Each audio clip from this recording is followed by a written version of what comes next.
and to congratulate the Leader of Majority and Leader of Minority for bringing a bipartisan motion of this nature. Indeed, this is the right time to discuss the state of the nation. Mr. Speaker, let me first start by sending my condolences and the delegation that I lead to the 39 families whose children died in the last 1 week.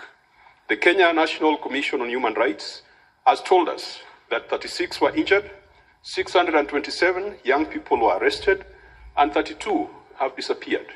Mr. Speaker, disappearances and extrajudicial killings have returned to this country, despite the promises that were made during the campaigns. I also wish to sympathize with the traders who have lost their property across the nation.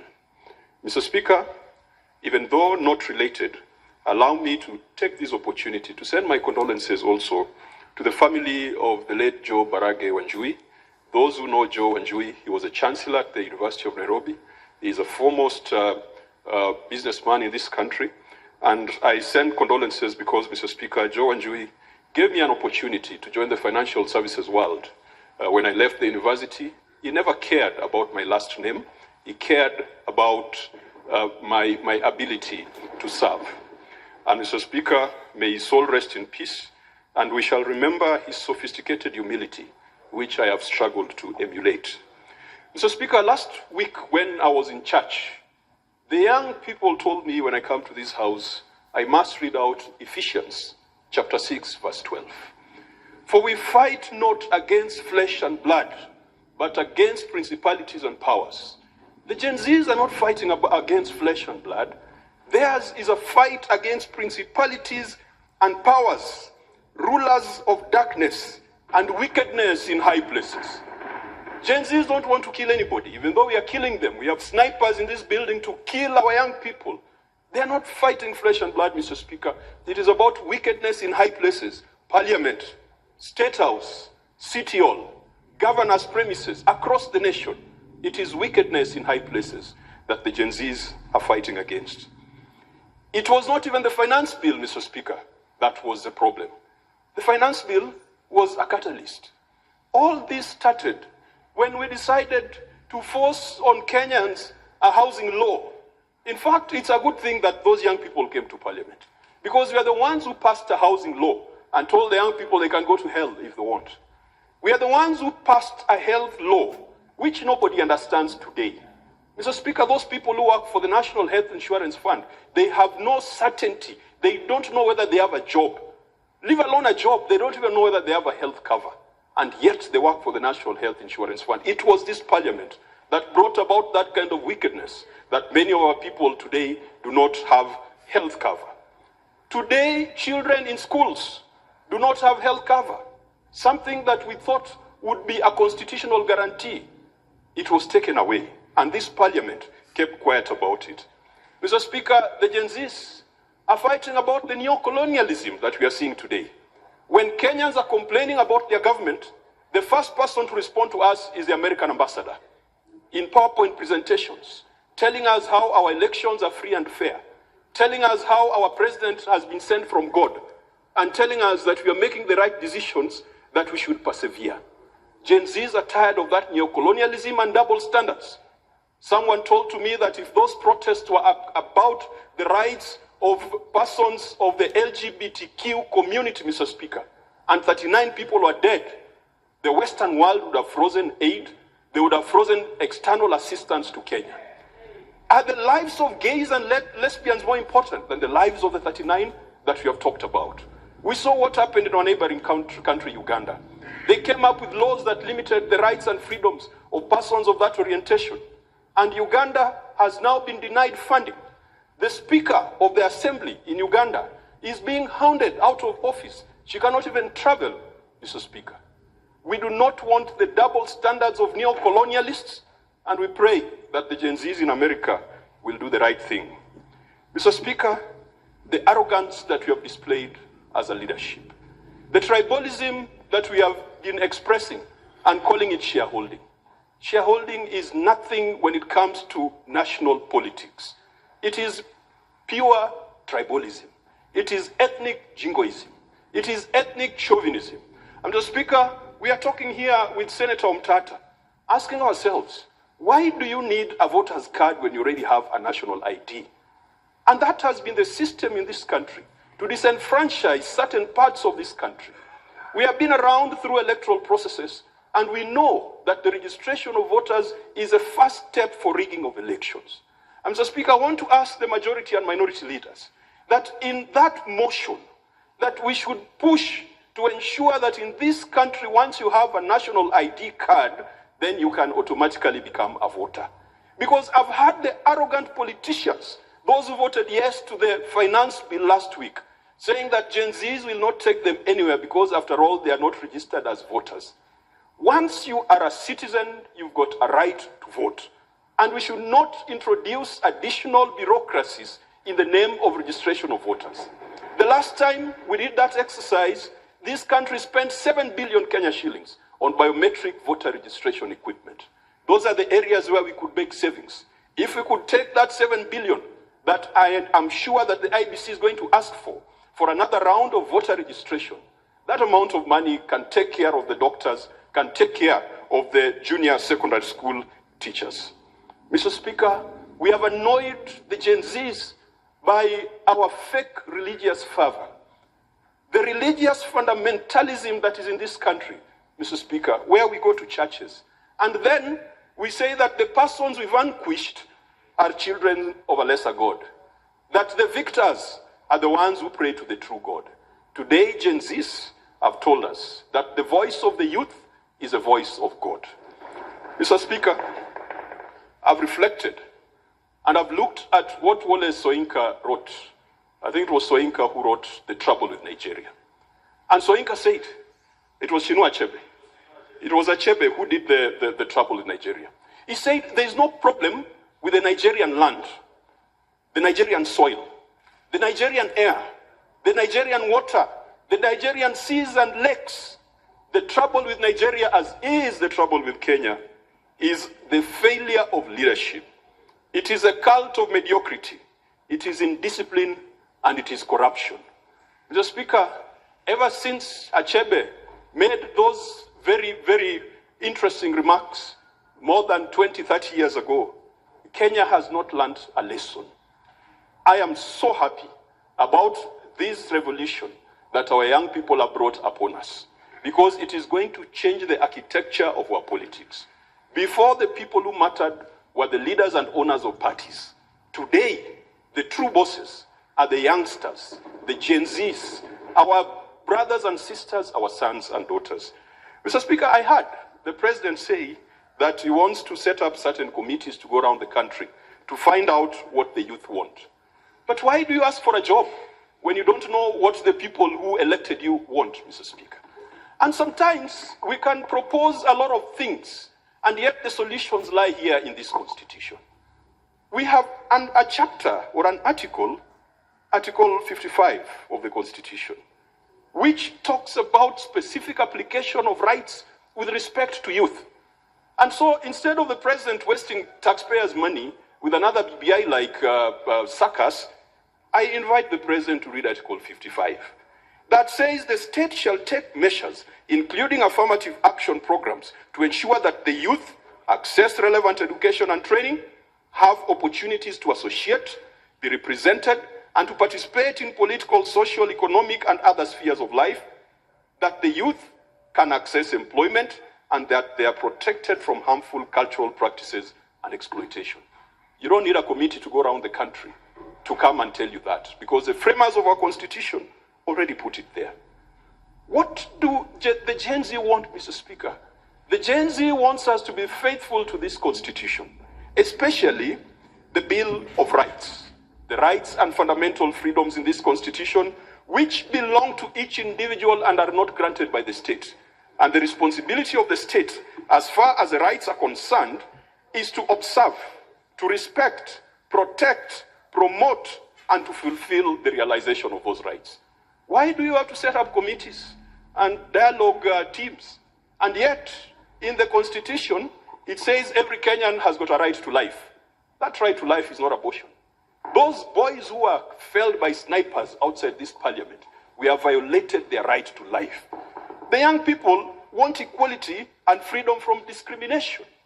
That is an obligation of the state in this constitution. It should not matter whether you are Cheriot, whether you are Karaoke, for you to access jobs.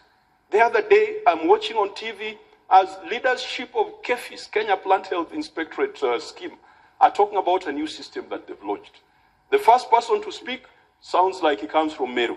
The second person to speak sounds like he comes from Meru. The third one to speak sounds like he comes from Meru. The Minister for Agriculture is a former senator for Meru. It should not matter where you come from, because I don't think that Plant Health Inspectorate Services, the expertise only resides in a certain part of the country. But that has been duplicated in each and every ministry. You go to the ICT ministry, everyone perhaps is Otieno, Onyango, Odongo.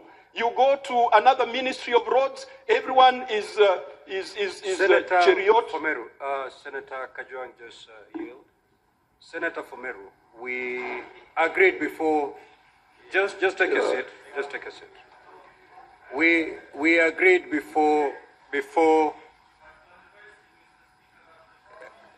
I'm talking Senator Kathuri. We agreed as a ground rule that there shall be no points of order. Now, there's a reason for that. And honorable senators, to get a boil to heal, you don't caress it.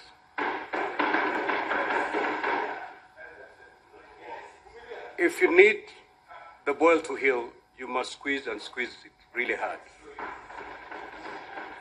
Now, that process of squeezing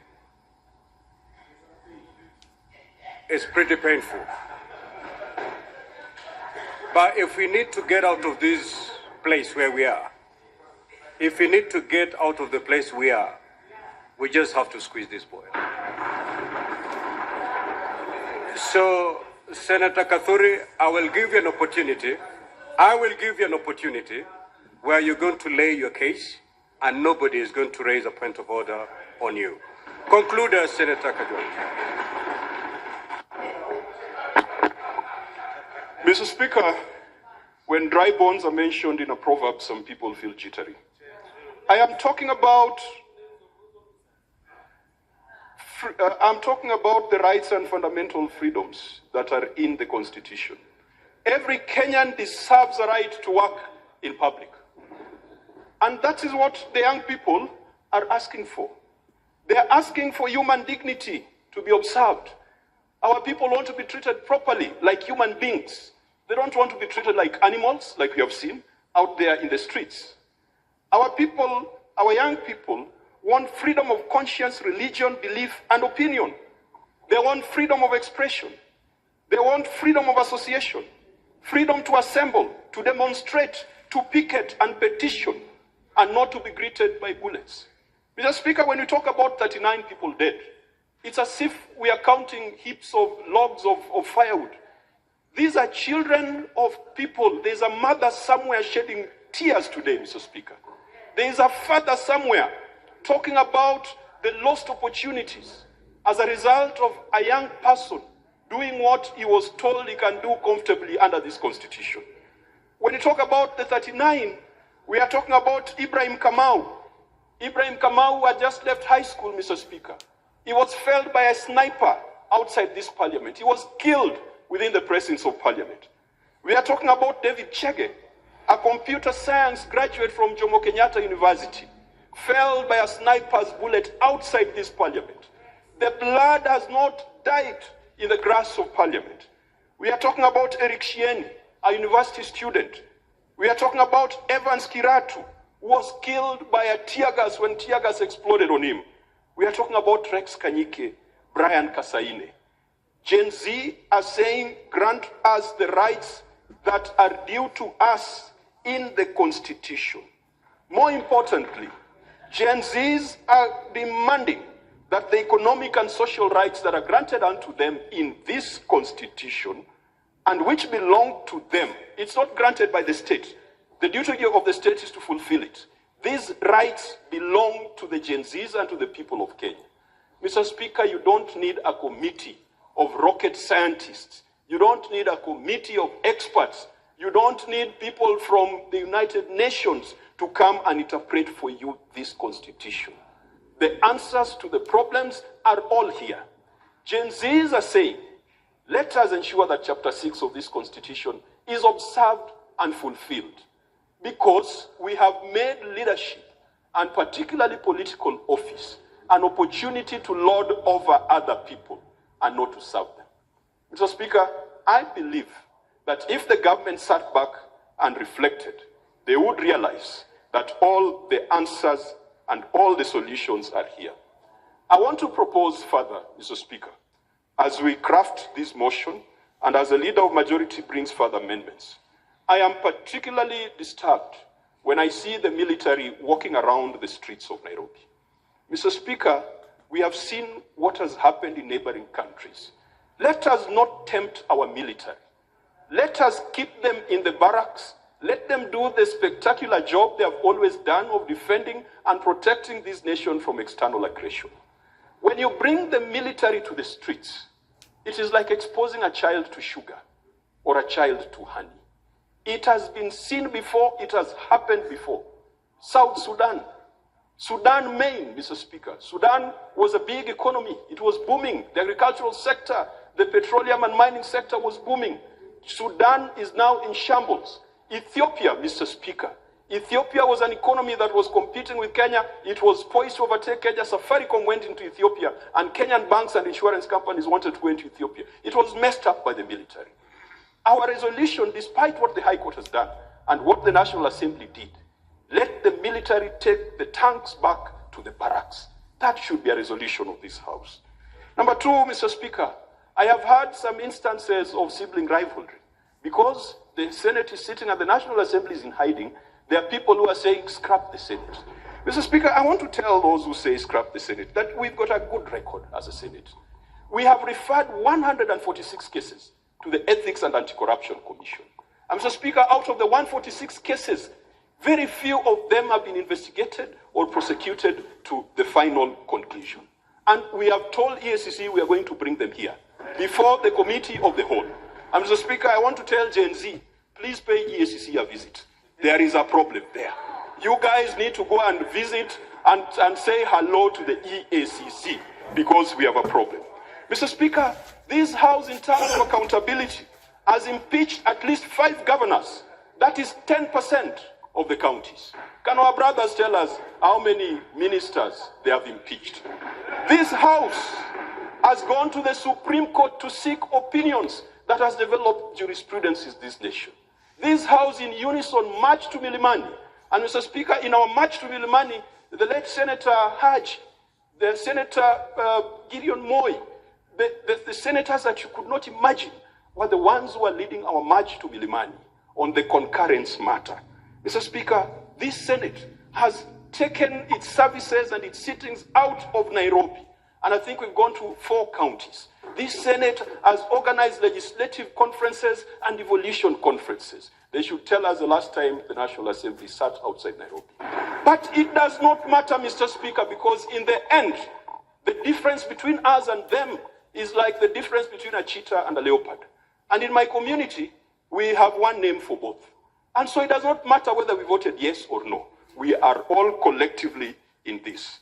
Mr. Speaker, the SRC matter has been dealt with, and I think perhaps what we should have said is that what should have gone to MPs as a salary increment should be redirected to a certain course, perhaps the course of doctors or the course of the junior secondary school teachers. I would like in this motion, Mr. Speaker, for the majority leader to include another action, that the Cabinet Secretary to the Treasury, Professor Njuguna, who has the habit of snapping the Senate every time we invite him, to invoke Article 225 on any county executive that gets an adverse opinion. What Article 225 talks about is that 50% of funds are withheld until the county comes up with a recovery action plan. And Mr. Speaker, 10% of the money we send to counties is wasted. Not stolen, wasted. Utilized on things that are not necessary. And all our budgets at a national level, 10% is wasted. Mr. Speaker, I want that motion to direct that we go towards a digital government. There are so many meetings that we hold that do not require people to be in the same room. We can do Zoom, we can use virtual technologies, and the commission should tell us. When there was COVID, they told us we were procuring a system to facilitate virtual parliament. Why are we still using Zoom, which cannot work properly and can be hacked? So we must drive towards a digital government. Mr. Speaker, on constitutional commissions, Senator Omtata has made a strong case. We must demand that we are part of parliament and we must be involved in allocation of budgets to constitutional commissions. The Kenya National Commission on Human Rights, Mr. Speaker, is being overshadowed by the Law Society of Kenya. And I want to congratulate the leadership of the Law Society of Kenya. They have stood up for the rights of persons who are involved in this protest. They have done better than the Constitutional Commission that is supposed to guarantee observance of human rights in this republic. They have done better than the Commission on Administration of Justice. The last time I heard my friend and sister, the Ombudsman, speak, she was speaking about Muguka. She was not talking about the rights of people and maladministration in this country, which is supposed to be her duty. I hope Gen Zs can also pay her a visit. Mr. Speaker, the National Gender and Equalization Commission is not doing what they should be doing. I hope they can also be paid a visit. Mr. Speaker, I want to